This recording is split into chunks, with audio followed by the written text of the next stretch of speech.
Nah, caranya untuk meliterasi generasi muda nih, literasi keuangannya, apa yang dilakukan oleh CIMB Niaga, Bu? Balik lagi ke komitmen kita untuk memajukan pendidikan di Indonesia. Jadi saat ini literasi itu kita lakukan terus. Ya, bahkan pada saat di sisi-sisi literasi yang kita berikan, kita juga kasih tips nih buat mereka. Bagaimana sih mereka masuk ke dunia kerja? Bagaimana kurikulum itu bisa menjamah situasi-situasi semacam itu. Kemampuan para pelaku akademik di dunia kampus itu bisa mengkalkulasikan berbagai hal, bagaimana pengetahuan berkembang, tetapi juga bagaimana sikap manusia terhadap pengetahuan itu juga harus dikembangkan, harus ditanamkan.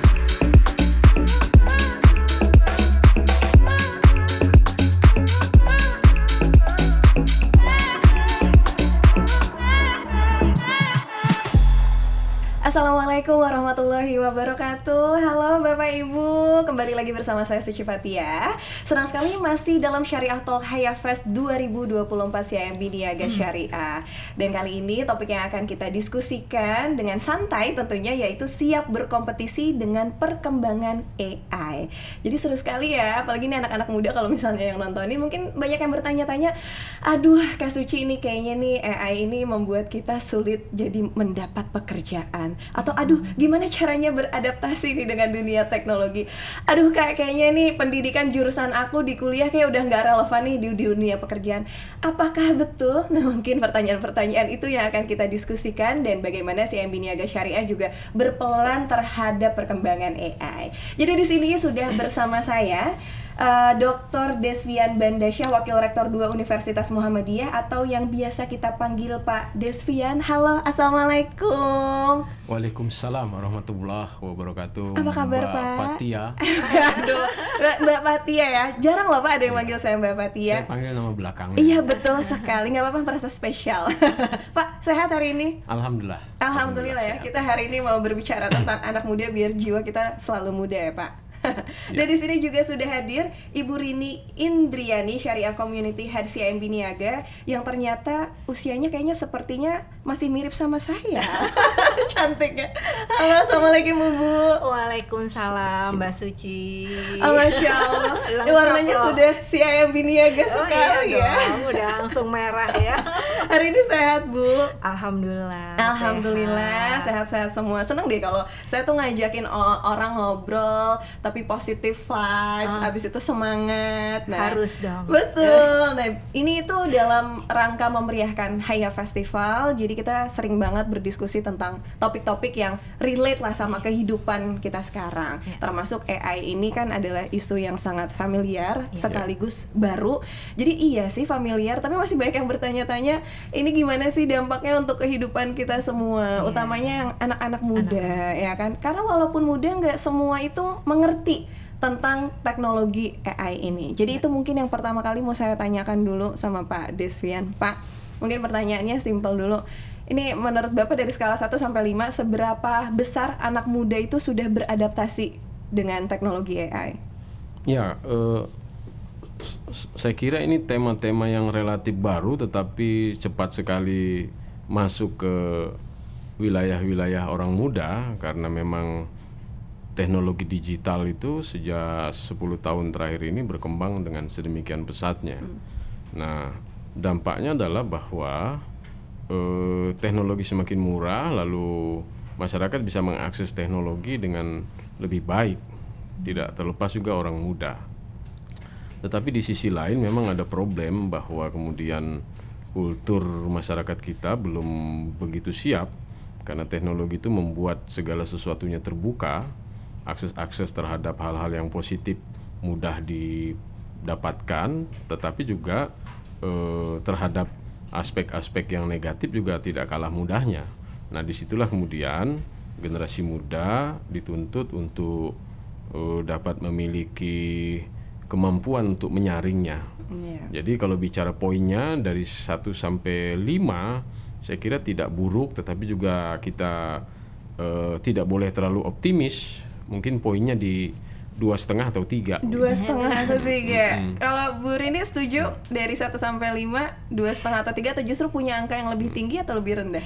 Tergantung nih, kondisi saya sebagai apa? Sebagai Rini pribadi atau sebagai ibu? Kalau Benar ya, Ya sebagai ibu melihat anak-anak muda, pasti Bu Rini juga dari anak Bu Rini sekarang 25 tahun ya, milenial atau Gen Z ya. Masih ada yang SMP juga. Masih ada yang SMP juga. Nah, itu gimana tuh anak-anak muda ini melihat perkembangan teknologi ya? Di satu sisi itu menggembirakan sekali ya. Anak-anak itu cepat gitu beradaptasi dengan perubahan-perubahan yang ada di kehidupan sehari-hari ya, karena kan dengan sekarang program internet juga gampang ya, pertumbuhan ekonomi negara juga bagus, bahkan pemerintah juga mendukung ini untuk berkembang gitu ya. Tapi sebagai orang tua di satu sisi itu anak-anak tuh jadi ngegampangin, sebentar deh pakai AI aja semua urusan udah beres, benar gitu ya, Pak Desvian ya. Jadi betul. Dulu kalau kita belajar itu selalu bilang bikin baca buku, kita buat catatan, mungkin di stabilo, di garis bawahi ya. Kalau kita sekarang sama anak-anak udah di summary belum buat ujian besok, dibilang oh gampang mah, dengan e-book segala nenek udah bikin summary mah. Ya, betul. Jadi itu ada positifnya sih. Jadi negatifnya buat saya ngelihat anak-anak kok waktunya lebih banyak dipakai buat yang lain daripada mencatat, mengulang materi. Apalagi itu sekarang sih. ada teknologi yang namanya ChatGPT, yang Chat ini GPT. juga banyak yang skripsi, mengerjakan tugas. Nah, jadi nggak otentik ya. Nggak otentik. Nah, itu juga berarti kan harus dipersiapkan oleh pihak kampus, betul ya Pak? Bagaimana tuh caranya melihat mana yang otentik, mana yang hasil AI? Itu juga pasti adalah satu hal yang harus diadaptasi, dan itu butuh proses yang cukup panjang. Gimana tuh Pak? Perkembangan teknologi dalam bidang informasi itu telah merubah banyak hal ya. Antara lain juga merubah pola kehidupan dunia kampus.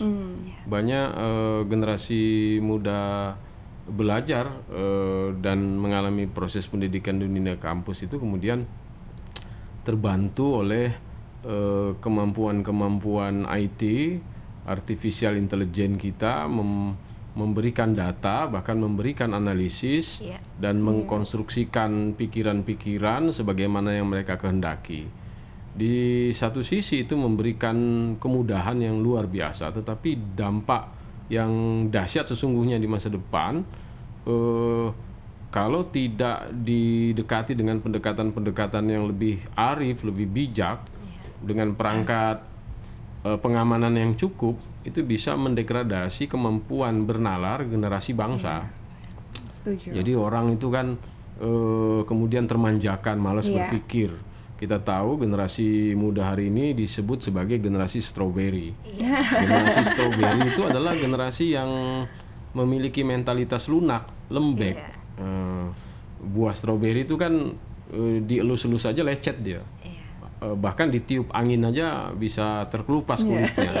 Nah, kita tidak ingin generasi semacam itu hadir di tengah-tengah kehidupan masyarakat dan bangsa kita. Maka saya kira pendidikan kita juga, perguruan tinggi harus memiliki formulasi yang bisa memberikan batasan-batasan yang paling limitatif bagi proses-proses semacam itu berkembang biak gitu loh. Iya, lalu bagaimana Pak caranya untuk menyiapkan nih generasi-generasi muda untuk siap menghadapi teknologi ini secara bijak ya? Mungkin kalau sekarang ya mereka sudah mengerti, sudah adaptif, tapi kan belum tentu bijak, yang tadi menggampangkan, jadi mendegradasi kenalaran, kemampuan kita berpikir, critical thinking kita jadi berkurang. Nah, bagaimana caranya mempersiapkan, oke mereka tetap adaptif, tapi mereka juga tetap memiliki kemampuan berpikir yang kritis gitu? Ya kan setiap masa itu ada manusianya, ada orangnya. Dan setiap manusia itu ada kulturnya, ada budayanya. Ini yang harus disampaikan, bahwa era teknologi dan digitalisasi itu membutuhkan sistem nilai, perangkat kebudayaan semacam ini gitu. Nah, itu harus disampaikan kepada mereka, di samping juga mereka bisa menemukan dalam dunia yang terbentang luas di luar sana gitu. Perguruan tinggi harus memberikan semacam arahan, semacam petunjuk bagi mahasiswa agar kemudian mereka memahami bahwa ada aspek-aspek yang positif yang bisa diambil dari perkembangan-perkembangan dunia di era artificial intelligence ini, tetapi juga ada dampak-dampak yang harus mereka hindari karena itu masuk kategori-kategori negatif.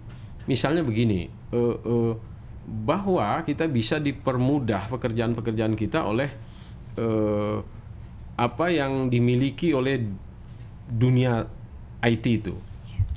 Tetapi juga kemudahan-kemudahan itu justru akan merugikan kita tuh, karena nanti kita tidak memahami perspektif itu dengan lebih kokoh.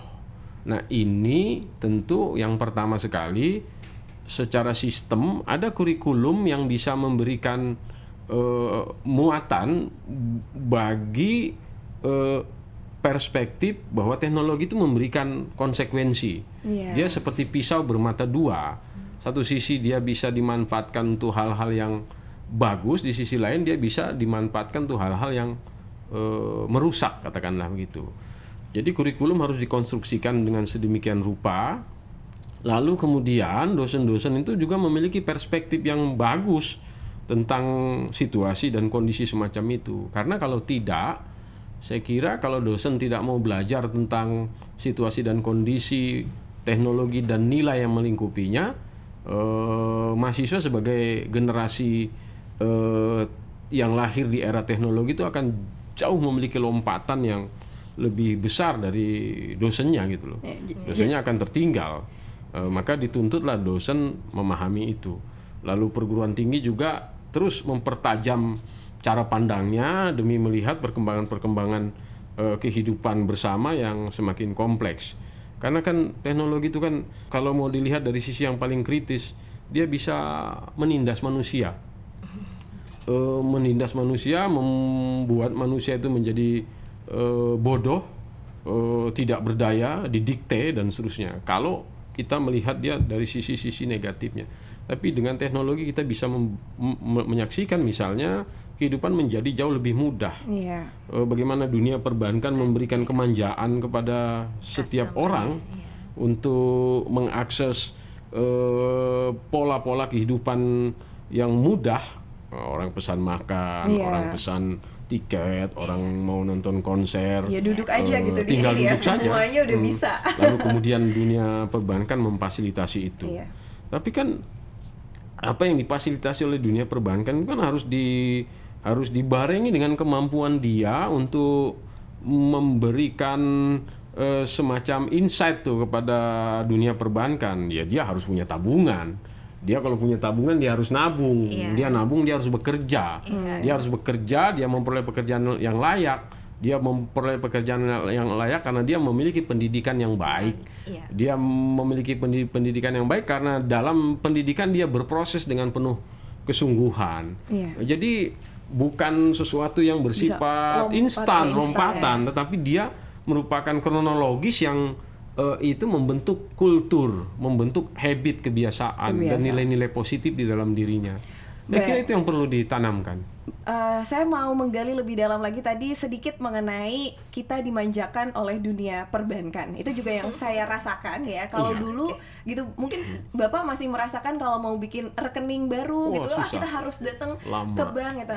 Saya 5 menit duduk hanya melalui ponsel, tiba-tiba saya sudah punya rekening CIMB nih ya. Karena itu yang mau saya tanyakan.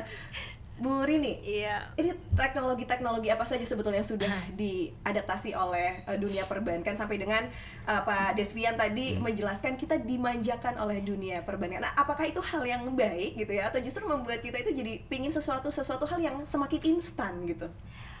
Kalau sebenarnya CIMB Niaga itu punya value, salah satunya customer centricity ya. Jadi kita selalu memberikan nilai-nilai yang lebih baik lagi dan lebih baik lagi untuk customer. At the end nanti kan customer experience-nya juga semakin bagus. Sehingga bank ini terus berinovasi nih Mbak Suci ya, dalam hal kalau tadi kita bicara AI gitu ya, mungkin kalau dibuka Oktomobile-nya kita ada namanya chatbot. Jadi nasabah itu bisa mengetahui produk dan layanan apa sih yang dimiliki oleh CIMB Niaga, baik melalui WA maupun Oktomobile maupun dari internet banking di Oktokliknya. Oke, berarti maaf Bu, saya potong. Berarti kayak kita nggak perlu nih datang ke bank untuk tanya-tanya ke customer service. Betul. Duduk, mager, sambil ngopi, sambil nonton drakor, itu semua informasi bisa didapatkan. Itu kayaknya perbankan tahun 80 deh. Dulu Bapak sempat mengalami itu Pak, jadi harus ke bank dulu kalau mau tanya. Iya. Padahal tanyanya kadang mau sepele aja gitu ya. Iya, Aduh, tapi kayak harus ke bank. Kalau ini Iya. enggak. Kalau ini udah Oh. enggak. Jadi AI itu udah di dunia perbankan tuh udah nggak asing lagi. Itu. Nah, kemudian apalagi yang berikutnya? Yang berikutnya adalah bank ini dibantu dalam proses analisa kredit. Nah, yang misalnya proses kartu kredit, personal loan, seperti kita mau beli emas dengan kredit, terus kemudian dengan pembiayaan, motor, umroh sekalipun, itu udah simple. Kita punya namanya credit scoring. Jadi kan AI ini kan punya kumpulan-kumpulan data dan historical ya. Jadi pada saat kita input mandatory data di sana, dan kita bisa keluarkan, oh si A kita bisa approve untuk pemberian pembiayaannya. Oh si B mungkin limitnya nggak seperti yang diminta, mungkin agak turun. Nah itu bisa di bank juga gunakan itu sebagai credit scoring. Dan yang terakhir adalah untuk keamanan bank. Kalau Contohnya apa, Bu? Contohnya kan Mbak Suci mau ke Korea kan? Tahu aja. Pada Srian mau ikut sama saya Pak. Kalau diajak mau. Iya. Jadi kalau mau ke Korea, profilnya Mbak Suci selama ini kan transaksi dalam rupiah. Iya. Adanya di Indonesia, specifically ada di Jakarta. Tahu-tahu kartu debitnya dipakai di Korea untuk jumlah yang besar. Nah, ini kan keluar dari profilnya, keluar dari kebiasaannya Mbak Suci kan. Nah, nanti dengan teknologi AI itu akan ada call yang masuk mengkonfirmasi benar nggak sih transaksinya ini, atau terima notifikasi dalam bentuk email, benar ibu menggunakan kartu nomor sekian, transaksi nilai sekian di ini. Kalau benar ya udah diabaikan, kalau nggak segera lapor. Nah jadi kita pun menggunakan teknologi ini untuk memprotek customer kita dari sisi keamanan jadi itu transaksi otomatis perbankan. nanti akan langsung terhubung ke email Iya, gitu ya. iya, betul. Jadi teknologi itu yang kita kembangkan untuk memberikan manfaat, dan kita juga jagain customer kita untuk bertransaksi dengan perbankan, khususnya dengan CIMB ini ya. Ini saya mau sedikit kayak cerita ya Bu ya. Iya. Saya kan pakai pembiayaan Pak untuk kemarin membeli rumah ya. Oke. Biasanya kan prosesnya tuh panjang ya. Panjang. Saya sekalipun nggak pernah ke bank Pak, ngambil rumah nggak pernah ke bank, just by WA. Terus habis itu by Oktomobil. Iya, Tiba-tiba betul. udah ada tuh jadi Iya, rumah dan betul. lain-lain. Itu berarti Iya. itu juga salah satunya adalah Iya. implementasi dari teknologi terhadap digital banking ini. Iya, itu perkembangan digital Perkembangan, ya. bankingnya CIMB Niaga. Iya, CIMB Niaga. Jadi banyak hal lah. Jadi dunia itu benar-benar udah dalam genggaman dan 2 jempol ya Iya, tentunya. betul. Nah, ini juga yang mau saya tanyakan sama Pak Deswin. Pak, kalau misalnya semuanya nih sudah bisa diselesaikan oleh AI, apakah sumber daya manusia kita tuh masih relevan? Itu kan yang jadi pertanyaan kita ya. Iya. Bagaimana nih kita mau kerja semua sudah di komputerisasi, semuanya sudah kita mulai melihat di tempat-tempat pekerjaan itu sumber daya manusia sudah semakin hilang, dari mulai kita ke kasir sudah tinggal tap-tap kartu aja gitu. Terus misalnya dari mulai sekarang konsultan juga kita bisa chat GPT gitu. Bagaimana Pak nasib-nasib kita di generasi muda ke depannya kalau semuanya itu sudah bisa dengan AI? Itu salah satu sisi gelap dari teknologi digital. Jadi teknologi digital itu juga memiliki wajah gelapnya. Revolusi industri 5.0 itu membuat kemudian dunia berlari-larian itu seolah-olah waktu 24 jam itu tidak cukup, Bu. Padahal ya kita hidup di waktu itu. Maka kemudian kan banyak orang menghadapi situasi persaingan yang tinggi, ujungnya tingkat stres melonjak dengan dahsyat. Di sisi lain, suara-suara yang meneriakan tentang betapa pentingnya manusia sebagai makhluk sosial itu tetap tumbuh dengan porsi yang memadai. Maka muncullah revolusi sosial 4.0 itu untuk menyaingi yang 5.0 itu kan. Bagaimana teknologi itu bisa dimanfaatkan untuk kemaslahatan kehidupan manusia. Tetapi kan yang terjadi tidak semudah itu. Realitasnya adalah betapa kemudian teknologi itu membuat kehidupan itu menjadi semakin senyap. Orang itu kan jangankan ya dalam dunia kerja ini 5 orang atau 4 orang berangkat dari rumah mau makan malam di sebuah resto, bapaknya, emaknya, dan 2 anaknya. Lalu sambil nunggu resto yang dia perhatikan tuh HP-nya, semuanya 4-4-nya, sehingga kemudian itu menggambarkan betapa orang mengalami kesunyian di tengah keramaian. Teknologi itu membuat situasi itu menjadi seperti itu. Lalu dampaknya apa? Manusia itu pelan-pelan mengalami keterasingan dalam hidup. Karena orang terlalu puas atau orang cukup terpuaskan dengan kehidupan dunia maya. Ya namanya dunia maya kan, walaupun tanpa Luna dia tetap semu gitu ya, tetap semu. Artinya kita tidak bisa menghadirkan dunia maya itu dalam kehidupan yang real. Ada yang tidak tergantikan dari kebutuhan-kebutuhan manusia untuk melakukan proses interaksi secara sosial. Nah, bagaimana kalau manusia kemudian tidak memenuhi kebutuhan itu? Kita akan melihat banyak orang tergagap-gagap dalam relasi sosialnya. Kegagapan di dalam menjalani proses kehidupan sosial itu menimbulkan kos yang mahal juga. Disitulah betapa pentingnya kemudian kemampuan untuk menguasai teknologi dibarengi kemampuan untuk memahami bagaimana teknologi itu sebagai bagian dari kehidupan. Bukan teknologi itu adalah kehidupan, bukan, tapi dia sebagai bagian dari kehidupan. Lalu apa yang dilakukan oleh kampus, Pak, untuk bisa mengasah kemampuan sosial? Karena kan mungkin kalau misalnya masalah akademis itu sudah pasti ya, kita diberikan ilmu-ilmu itu di dalam kelas. Tapi untuk mengasah kemampuan sosial tadi seperti yang Bapak sampaikan, apa yang kampus lakukan? Tentu kampus harus memenuhi standar minimal dari upaya mempersiapkan generasi bangsa, agar generasi bangsa itu kemudian memiliki kemampuan yang cukup, sekurang-kurangnya cukup untuk menghadapi perubahan-perubahan yang semakin cepat. Salah satu poin penting adalah bagaimana kurikulum itu bisa menjamah situasi-situasi semacam itu. Kemampuan para pelaku akademik di dunia kampus itu bisa mengkalkulasikan berbagai hal, bagaimana pengetahuan berkembang, tetapi juga bagaimana sikap manusia terhadap pengetahuan itu juga harus dikembangkan, harus ditanamkan, harus dirawat tuh. Sehingga kemudian kita melahirkan orang-orang yang melek teknologi, dus juga dia memiliki insting kemanusiaan dalam relasi antar manusia gitu. Kan repot ya, misalnya perkembangan dunia kehidupan modern itu kan membuat orang semakin individualis. Iya, betul. Itu nggak bisa dipungkiri. Kehidupan di kota-kota membuat itu, bagaimana dia mau memperhatikan orang lain kalau kesibukan dia aja juga belum dia selesaikan. Bagaimana dia mau berbagi kalau kebutuhannya aja belum tercukupi dan seterusnya. Tetapi ada aspek-aspek lain yang membuat manusia itu bisa menumbuh, mempertahankan, menumbuh dan mengembangkan nilai-nilai di dalam dirinya. Nah, pendidikan untuk itu. Pendidikan itu kan dua, Bu ya, fungsinya. Yang pertama, dia mengajarkan nilai. Ini tidak bisa tidak disebut pendidikan karena dia menyampaikan nilai, membentuk manusia sebagai manusia. Yang kedua, dia menyampaikan pengetahuan. Kalau yang pertama itu membentuk perilaku, yang kedua membentuk intelektualnya gitu. Dua kubu itu harus direlasionalisasikan, dihubungkan dengan baik dalam proses pendidikan dan pengajaran. Kalau pendidikan tidak membawa pesan-pesan nilai, dia bukan pendidikan, dia kayak mohon maaf kayak lembaga kursus saja. Lembaga kursus itu nggak peduli dengan yang namanya nilai. Yang penting mahasiswa atau peserta didiknya tahu gitu loh. Tapi lembaga pendidikan dia harus peduli dengan nilai. Jadi bukan cuma membuat orang pintar, tapi juga membuat orang beradab. Itu penting.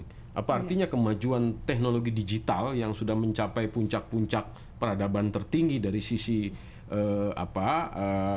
ilmu pengetahuan, tetapi kemudian orang-orang yang menggunakannya itu tidak memiliki nilai. Yang terjadi adalah kerusakan. Dunia perbankan bisa dihianati dengan sedemikian mudahnya. Kalau ada pelaku di dalam perbankan kemudian mempermainkan satu tombol yang itu berkonsekuensi pada nilai tabungan di dalam rekening seseorang. Dan itu kan terjadi misalnya. Ya, banyak sekali ya. Berarti dari lembaga pendidikan ini seperti tadi yang disampaikan oleh Pak Desvian adalah juga membantu para generasi muda ini untuk memiliki nilai dan juga mengasah kemampuan intelektualnya mereka ya. Jadi ada nilai, ada intelektual. Nah, kalau boleh mungkin saya bergeser ke Ibu Rini. Itu lembaga pendidikan jelas ya memberikan nilai, mengasah intelektual. Tapi kalau misalnya perbankan, apa yang bisa diasah nih dari membantu anak muda dalam hal apa? Banyak hal sih yang kita Nah. lakukan di perbankan Iya. untuk di menyentuh nih anak-anak muda Gen Z atau dalam hal ini mahasiswa ya. Jadi kan mereka itu kan sangat minim terkait dengan literasi keuangan. Ya, di mana mereka belajar mengenal bank. Jadi kita masuk ke kampus dalam hal ini ya, ke kampus membawa banyak value lah. Kalau yang related dengan benar-benar financial, kita punya produk yang basic tabungan. Orang kan ke bank kemana mau nabung, Iya, jadi kita pasti punya ya. tabungan Octosaver IB ya, yang benar-benar menjawab kebutuhan mahasiswa nih. Nah, jadi mahasiswa itu kan maunya gampang. Kalau mau top up nggak mau kena biaya. Kalau mau transfer kalau bisa free. Nah itu ada di situ. Iya, gitu. banyak mau tapi nggak semuanya punya literasi keuangan yang baik Iya, tapi loh Bu ya. betul. Dan super apps kita, platform digital kita pun juga udah bener-bener udah anak-anak muda lah, friendly ya, anak-anak muda friendly di situ. Jadi semua yang mereka butuhkan ada. Suci kemarin mau ke Korea, nggak usah beli tiket telepon travel agent, semua bisa dibeli di Okto Mobile-nya gitu. Jadi nggak perlu bergerak kemana-mana. Bikin tambah mager nih, Pak Desya nih mahasiswanya digebah-gebah untuk outdoor activity, tapi semuanya senang di indoor saat ini. Dan yang terakhir apa sih bank-bank yang kita lakukan ya, khususnya kita CIMB Niaga dan CIMB Niaga Syariah. Kita tuh dari kecil tuh cita-citanya apa sih? Mungkin saya, Bapak mungkin beda tipis lah generasi.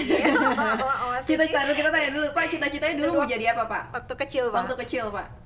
Saya sebenarnya mau jadi ahli hukum atau mau jadi politisi. Atau ahli hukum atau polisi sama saya. Saya pengen jadi anggota dewan. Ibu pengen jadi apa? Dulu mau jadi dokter. Oh, jadi dokter. Enggak. Nah, Pasti gitu ya, dokter. dokter, polisi, pengacara, polisi. guru. Tapi gitu. Bu ini jadi dokter perbankan. Oh iya, makanya langsung ya.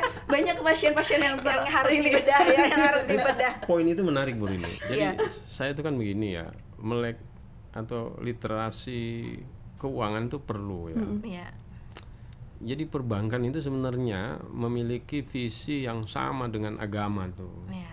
Kenapa tuh, Pak? Di dalam agama kan orang tuh dilarang untuk hidup berlebih-lebihan, Iya. boros ya. Jadi kalau Anda bekerja sekeras-kerasnya kata ajaran-ajaran agama itu, tapi Anda gunakanlah hasil kerja keras Anda itu secukupnya, seperlunya. Oke. Nah, saya Beda kira ya? perbankan kan begitu tuh Bu ya. Iya, Perbankan betul, kan betul. mendorong Betul, Pak. orang untuk bisa menyimpan dananya yang ada itu dengan baik gitu. Lebih bijak ya, Pak ya. Lebih Iya. bijak menggunakan keuangannya, uangnya, karena di masa depan tidak ada yang mengetahui kan situasinya. Nah, saya kira itu sejalan itu sebenarnya kemampuan generasi kita untuk kan begini ya, masyarakat kita itu kan masyarakat yang sangat konsumeristis tuh. Sangat. Nah, kenapa jawabnya ya. masyarakat kita masyarakat yang tinggi daya konsumennya itu disebabkan karena kesadaran nilai-nilai agama itu juga tidak dimiliki dengan kokoh, dan kesadaran mengelola sumber daya yang terbatas untuk kepentingan hidupnya juga lemah. Makanya kan kalau kita bicara perbankan kita kan Bu, 285 juta penduduk Indonesia, berapa sih yang punya akun di bank, yang punya tabungan di bank misalnya, kan belum seimbang itu misalnya semacam itu. Ciri dari negara yang penduduknya punya kesadaran tentang kehidupan itu adalah makin tinggi orang menanamkan dananya di bank gitu loh. Itu berarti makin tinggi kesadarannya. Nah, berarti kesadaran anak muda, generasi muda nih udah tinggi belum nih Bu? Saya amin ya, generasi muda pada mulai nabung belum? Iya, mereka pada datang ke bank karena itu fasilitas perbankan itu membuat mereka semakin mudah untuk pembayaran ya.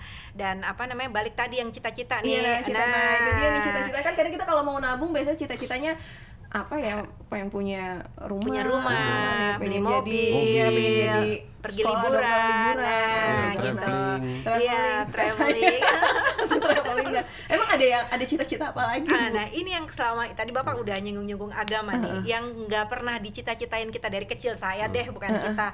itu naik haji. Masya Allah. Nah, Jadi bener ya Pak? Dari kecil kita pernah nggak cita-cita naik haji? Nggak pernah kan? Nah, Jaya sih saya jarang banget sih dengar ada nah, haji. jarang banget gitu. Mungkin kalau anak saya juga sekolah muslim ya, tanya gedenya juga cita-citanya mau jadi apa juga nggak nyebut naik haji sih gitu ya. Tapi bank ini terus berinovasi ya, kita membantu menyentuh anak-anak muda karena masa tunggu haji itu semakin panjang. Iya, betul. Lebih dari 20 tahun, 25 tahun gitu. Ya, kita punya namanya produk haji muda. Kita benar-benar menyentuh nih anak-anak muda yang kebiasaan fakir wifi. Kalau anak-anak saya nggak dibeliin pakai data sama mama, dia cuma beli a cup of coffee, bayar 30.000, hampir setiap hari beli kopi anak-anak muda ke coffee shop. Nah, coba mereka sisihkan dana itu hanya minimum 360.000 sebulan, mereka udah wujudkan loh niatnya untuk nanti menunaikan haji. 360.000 sebulan. 360.000 per bulan menyisihkan aja. dana untuk mereka siapkan mewujudkan cita-citanya nanti untuk ke tanah suci. Nah, itu inovasi-inovasi yang kita lakukan yang untuk menyentuh ini anak-anak muda saat itu juga ini. bisa tuh dengan hanya lewat digital bankingnya CIMB Niaga. Betul. Nggak perlu tiap bulan kita ke Tidak perlu siapkan dananya, biarkan bank yang bekerja untuk mengalokasikan dana minimum 360.000 itu per bulan. Nah, misalnya kayak kita haji muda, tadi kan Ibu sudah sampaikan bahwa teknologi AI yang sudah diimplementasikan di digital banking CIMB Niaga Syariah itu bisa mengkalkulasikan data-data jika kita ingin ada pembiayaan. Termasuk ke pembiayaan haji muda ini apakah bisa juga? Ya, kalau haji muda ini murni kita menabung. Bapak menabung, bilang tadi semakin udah pintar, punya pekerjaan yang bagus, simpen dananya di bank dan wujudkan cita-citanya untuk menunaikan ibadah haji. Nah, ini untuk produk untuk saving ya gitu. Nanti kalau pembiayaan ada lagi, kita juga ready. Mau umroh pun Suci tahun ini atau tahun depan kita punya fasilitas pembiayaan umroh. Nah, caranya untuk meliterasi generasi muda nih, literasi keuangannya, apa yang dilakukan oleh CIMB Niaga, Bu? Nah, kita di perbankan Pak punya komitmen untuk memajukan pendidikan ya, khususnya di Indonesia dan khususnya lagi kerja sama kami dengan Muhammadiyah gitu ya. Kami lakukan webinar ya, kami banyak event Pak. Minggu depan insya Allah direktur syariah kami akan berangkat ke Malang, ke Universitas Muhammadiyah Malang, juga rangkaian literasi keuangan. Kemarin saya baru pulang dari Magelang juga bicara dengan teman-teman di situ. Mungkin kemarin juga tim kita juga masuk ke UHAMKA ya untuk memperkenalkan perbankan gitu. Itu salah satu komitmen kita dengan literasi.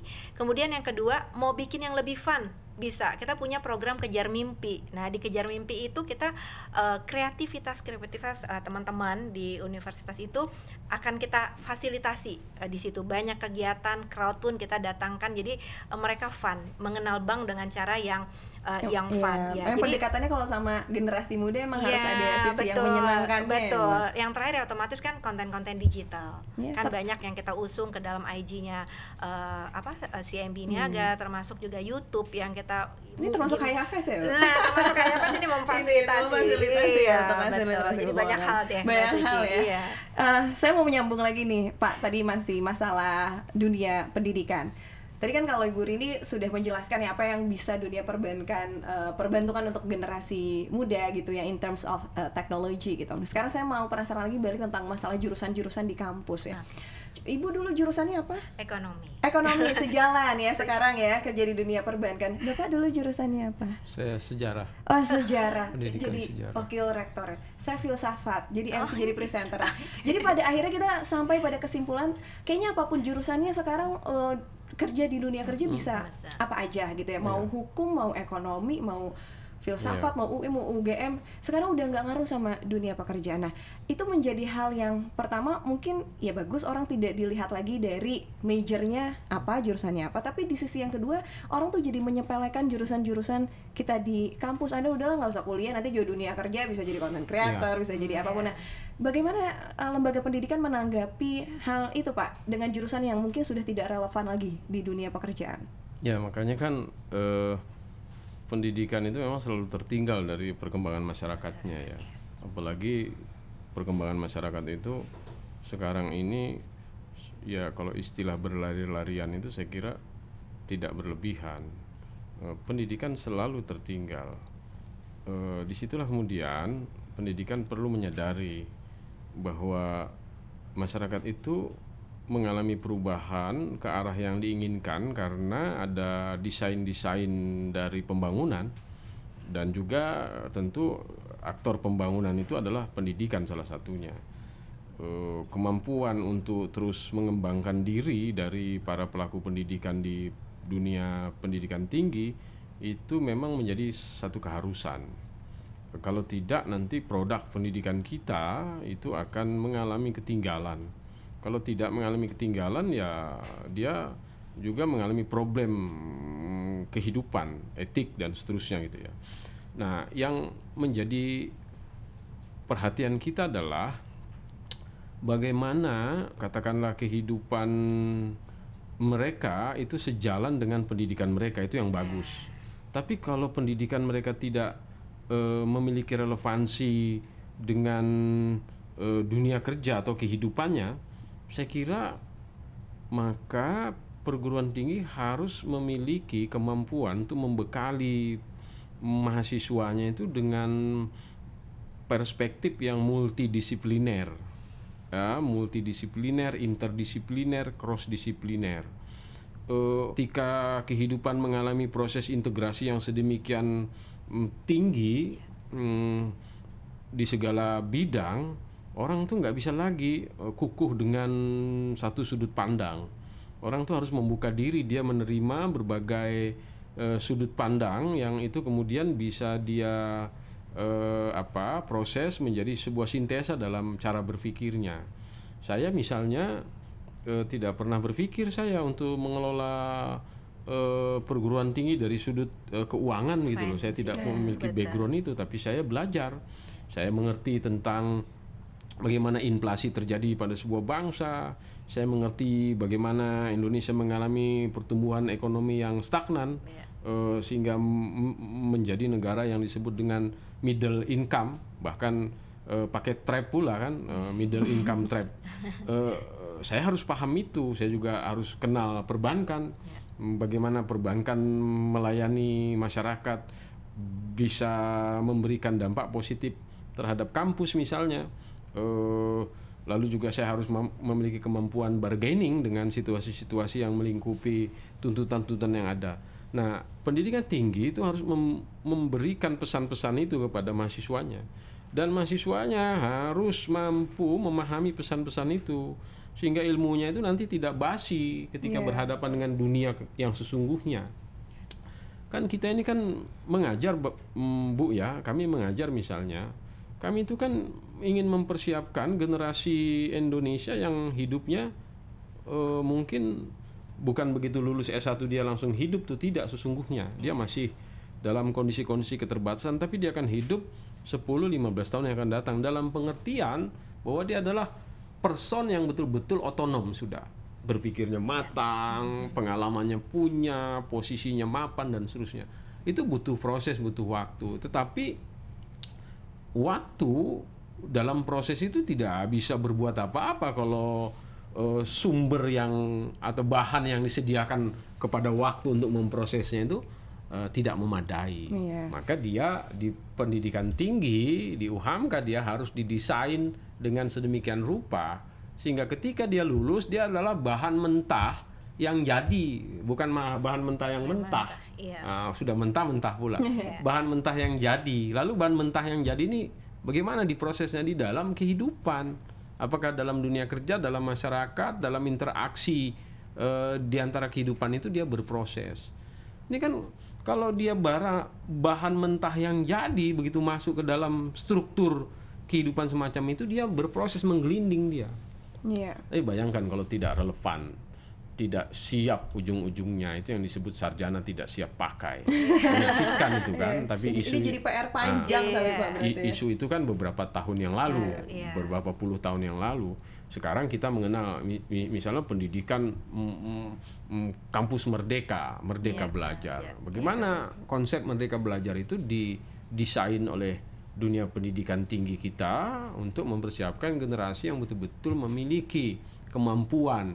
Kemampuan itu kan kemerdekaan itu, kemampuan untuk mensikapi tantangan yang ada di hadapan mereka itu. Iya, tapi kan Indonesia juga diproyeksikan Pak kekurangan 9 juta generasi muda yang terampil kata di Indonesia. Iya. Dan dia juga peringkatnya ini masih di bawah Malaysia ke Dan Thailand. 42 gitu ya. Iya, Jadi memang iya. ini belum jadi generasi yang terampil. Kita juga punya cita-cita atau mimpi Indonesia Emas 2045 gitu ya. Tapi sekarang aja masih banyak yang pesimis. Aduh, ini saya nih udah lulusan S1 jurusan hukum, jurusan ekonomi, kayak pengangguran Iya. gitu ya. Kalau Mbak Fathia membaca laporan visa Indonesia ya, laporan visa Indonesia itu memang makin turun ke kapasitas pembangunan generasi mudanya. Nah itu karena apa Pak? Perasaan kita pintar-pintar.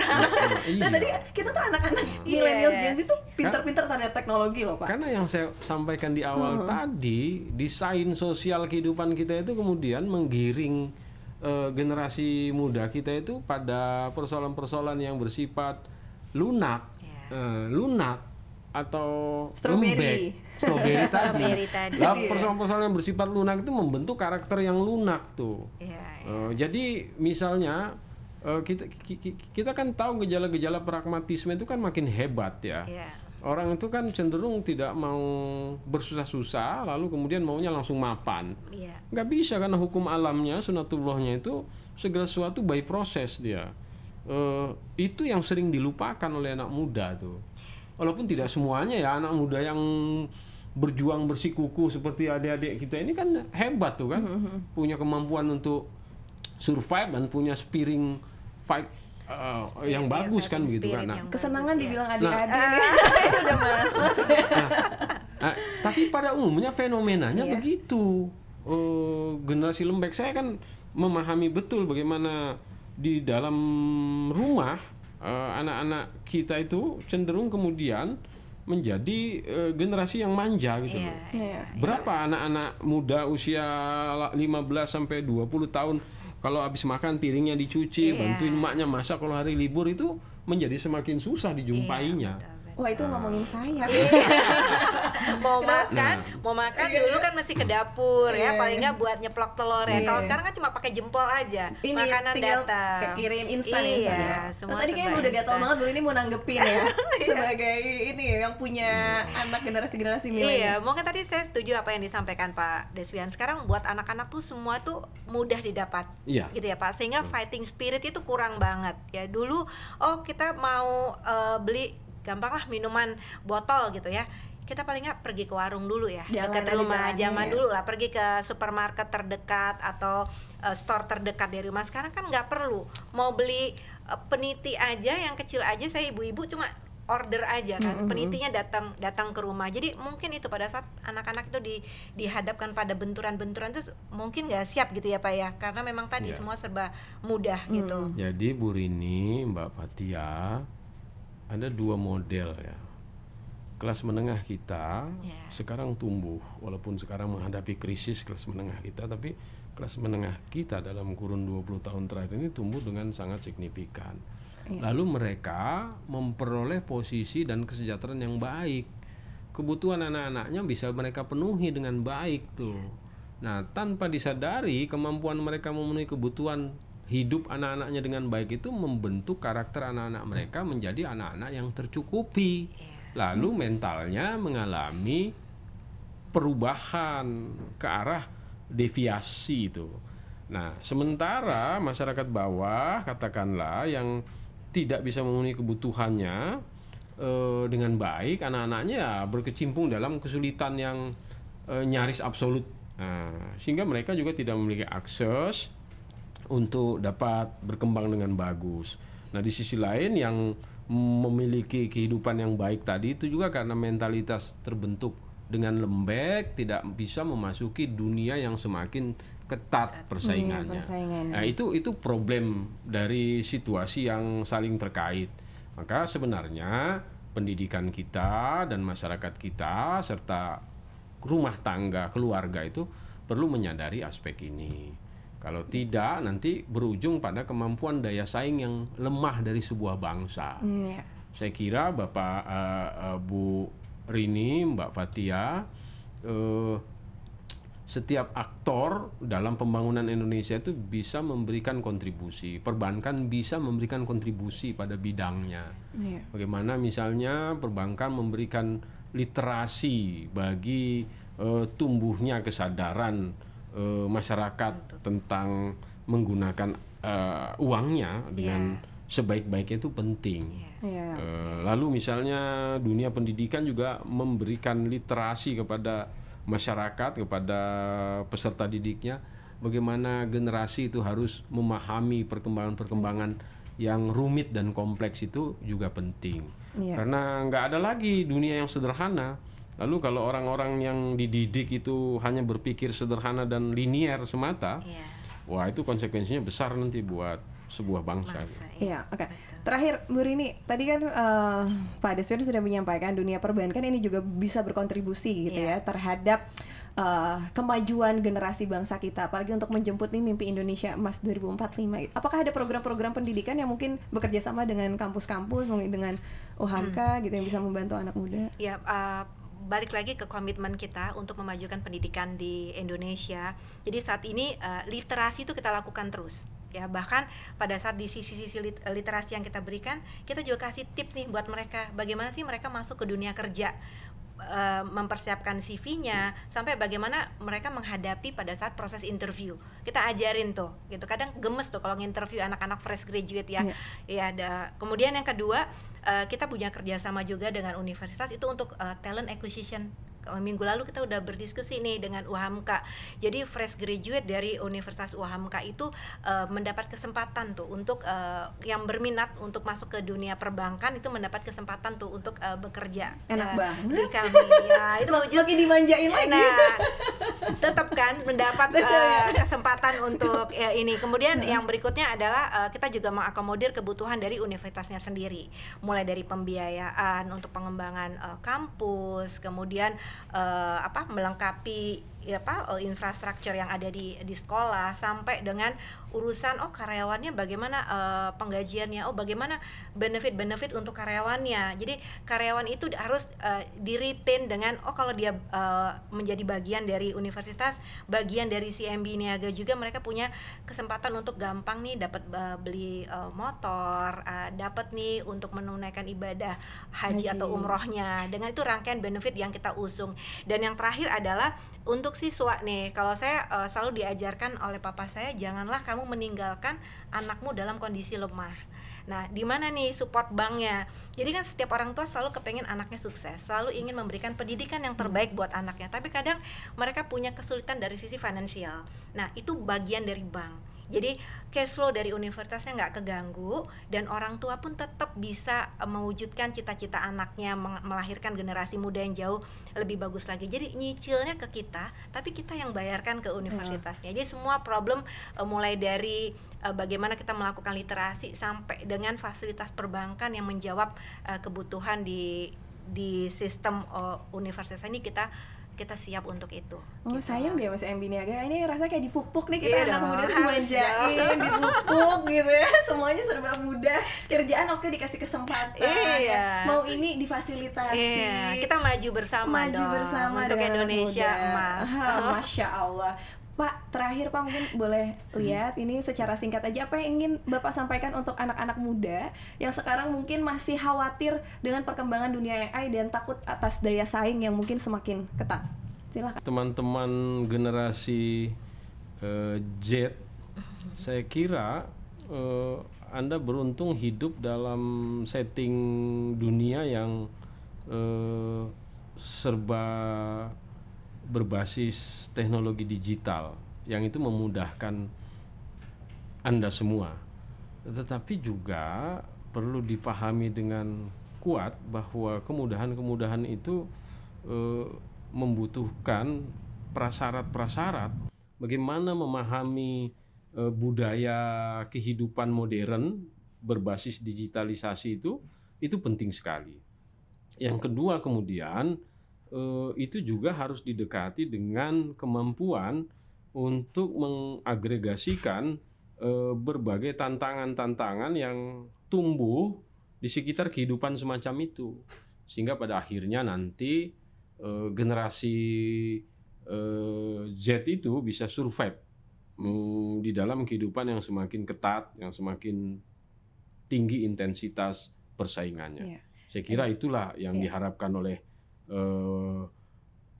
keluarganya, oleh masyarakatnya, dan oleh bangsa dan negaranya. Baik, terima kasih banyak Pak Desvian, Ibu Rini, terima kasih banyak. Sama-sama. Hari ini seru sekali kita membahas dan mendiskusikan secara santai, secara terbuka ya mengenai teknologi AI ini yang ya familiar but new, dan juga bagaimana caranya kita menghadapi dunia-dunia yang semakin ramai tapi semakin sunyi kalau kata Pak Desvian ya. Mudah-mudahan anak muda juga semakin bijak-bijak untuk menggunakan teknologi yang memiliki dua mata pisau ya. Dan tenang aja anak muda, kita ini banyak dimanjakan oleh perbankan juga ya. Jadi jangan lupa dari pesan-pesannya Ibu Rini. Terima kasih banyak atas waktunya Pak Desvian, Ibu Rini. Nanti kita berbicara lagi dengan topik yang lebih menarik lagi. Dan boleh kita say bye-bye ke kamera. Thank you so much. Terima kasih. Assalamualaikum warahmatullahi wabarakatuh.